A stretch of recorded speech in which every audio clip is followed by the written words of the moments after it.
So in this video we're going to have a quick look at the maintenance purchasing module. So let's have a quick look at maintenance. And what we've got here is, let's open up some of these requests. You'll see here I've got a machine number 3. I've got a request to fix machine number 3.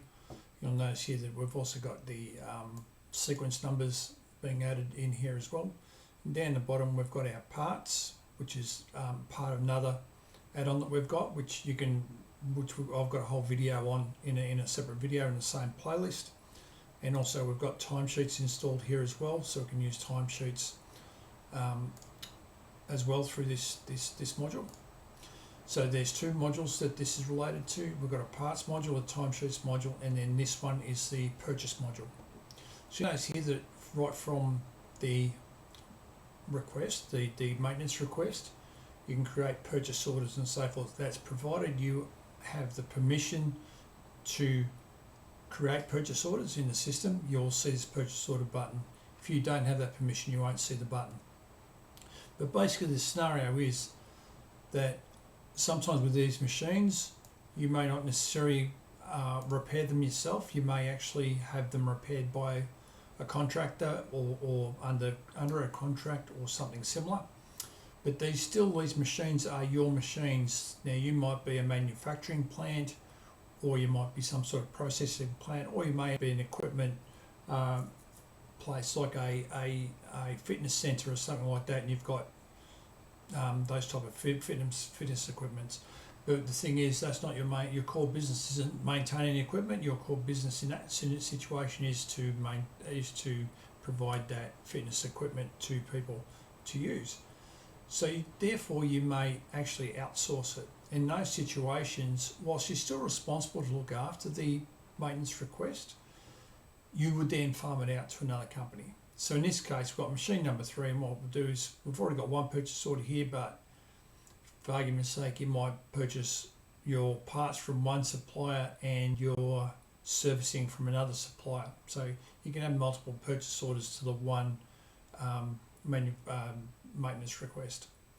So create a new purchase order here, and you'll notice it takes me into the purchasing app. I'm still under the breadcrumbs, I'm still in the maintenance request, but as we all know in Odoo, this is the way it works.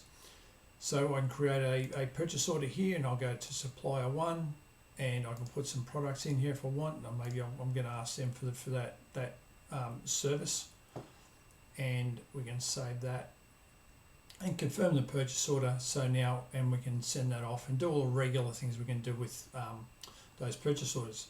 But if I follow the breadcrumbs back to our machine, to our request, you can now see I've now got 2 purchase orders attached to this. So I can click on that smart button and see the purchase orders, and I can follow breadcrumbs back, and that works as expected. So the other thing I'll point out too is that, let me go to equipment first, and I'll open up machine number 1, which I've actually got a preferred supplier attached to it already. And then if I go to look at machine number 2, I don't have one, and machine number 3, I don't have preferred supplier. So what's the difference now? If I create a new maintenance request and go to the dashboard, I'll create a new maintenance request for equipment number 1, which has the preferred supplier. And so I'm going to say fix machine as the name of the request. So I should put in 1 there. Maybe I'll instead of fix, because I use the same word for the others, I'll say broken machine 1 needs fixing, which is what you typically get from maintenance requests.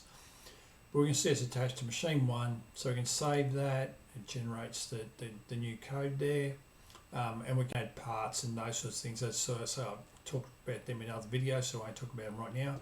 But we will create our maintenance request, and remember that machine 1 does have that preferred supplier attached.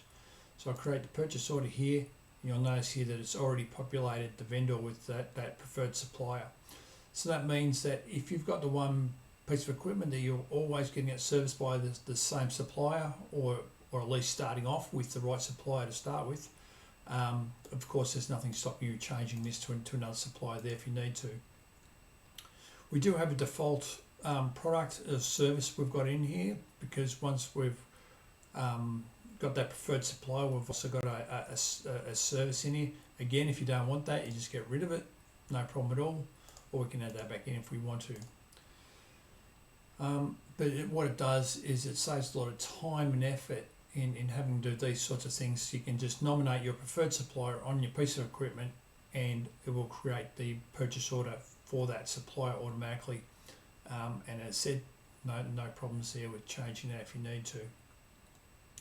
So that's it. Let's confirm this order just for the sake of it.